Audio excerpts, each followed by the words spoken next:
हम मुख्तलिफ तबक़ात से ताल्लुक़ रखने वाली ख़वातीन के हक़ूक़ के बारे में बात कर रहे हैं। पर्टिकुलरली हम अब बात करेंगे मेहनत कश ख़वातीन के बारे में, जहाँ इन्हें हरासमेंट का सामना करना पड़ता है, वहाँ इन्हें मिनिमम वेज दिलवाना आज तक एक चैलेंज बना और हम उन ख़वातीन की बात कर रहे हैं जो एक्चुअली काउंट नहीं होती। वो भट्टों में काम करती हैं, घरों में काम करती हैं, खेतों में काम करती हैं, but they are never counted और टेकन इनटू कंसिडरेशन जब कोई लॉज पास हो रहे हो। बात करने के लिए हमारे साथ हैं home based women work federation of Pakistan की जनरल सेक्रेटरी ज़ारा खान साहब हमारे साथ हैं।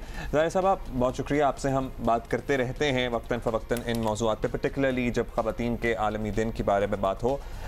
क्या बेहतरी आई है गुज़श्ता चंद सालों में अगर बात कर लें इन ख़वातीन के रोज़मर्रा के हालात में?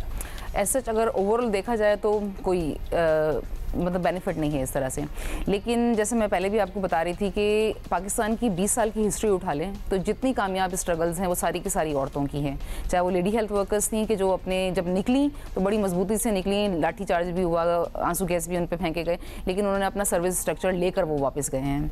इसी तरीके से जो है वो फैक्ट्री जो जली थी यहाँ पे 2012 में, बल्दिया फैक्ट्री, वहाँ की औरतें निकली हैं तो उन्होंने कंपनसेशन, तो यहाँ पर पूरा पाकिस्तान में कंपनसेशन का रूल बन गया कि किस तरह से डिस्ट्रीब्यूट होगा और बिल्कुल ये वर्कर्स जो फैक्ट्री के अंदर जाते हैं तो उनको वो चीज़ें मिलनी चाहिए। और यहाँ तक कि इन्होंने जर्मनी तक में लॉ पास करवा दिया कि जो भी ब्रांड अगर किसी भी मुल्क में जाएगा तो वो वहाँ पर जो है उनको राइट्स मिलेगा। और इसी तरह से होम बेस्ड वर्कर्स हैं और इसमें 80% जो है वो औरतें हैं, लेकिन इन्होंने ये साबित किया कि ये बहुत स्कैटर्ड हैं और क्योंकि घरों में रहती हैं तो घरों से निकालना, उनको घरों से निकाल के उनको बात करना, सारी चीज़ें, वो लोग सड़कों पे आई हैं निकल के, उन्होंने अपने राइट्स को मनवाया है। और आज सिर्फ सिंध वाहिद सूबा है, पूरे साउथ एशिया में भी अगर देखें तो सिंध वाहिद सूबा है कि जहाँ पे उन्होंने अपना लीगल रिकग्नाइजेशन लॉ बनवा के ले लिया है। अब वो लीगली, इस लॉ का क्या फ़ायदा होगा? इस लॉ का फ़ायदा, जी, इस लॉ का फ़ायदा ये होगा कि जैसे मिनिमम वेज उनका जो है सबका तय होगा। मतलब कराची में अगर कोई क्रॉपिंग का काम करता है या जरदोजी का कोई काम करता है तो उसकी अलग रेट है, लेकिन कहीं अगर किसी और डिस्ट्रिक्ट में आप चले जाएँ या किसी और एरिया में चले जाएँ तो वो रेट बिल्कुल अलग है।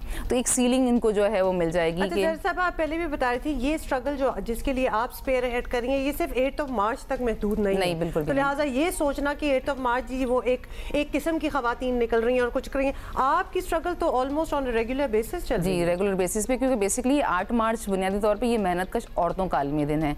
जब 1820 में जो है जो फैक्ट्रियों में काम कर खवातीन काम कर रही तो 3 बेसिक इशूज़ थे जिसके लिए वो निकली थी। एक तो इनका मिनिमम वेज होना, मतलब वेज उनकी जो है बेहतर होनी चाहिए, और इनका जो है वो टाइम जो है कम होना चाहिए, और जो हालात में, जिन हालात में बुरे कंडीशन में वो काम कर रही है वो बेहतर होनी चाहिए। और आज भी फंसे हुए हैं एग्जैक्टली, हालांकि वो 100 साल पहले ले चुकी हैं वो सारी राइट, लेकिन आहिस्ता आहिस्ता जो सरमायादार है, जागीरदार, ये सबका इनका एक इकट्ठ है कि जो इन सारी चीज़ों को विड्रॉ कर रहा है इनफॉर्मलाइजेशन के फॉर्म में।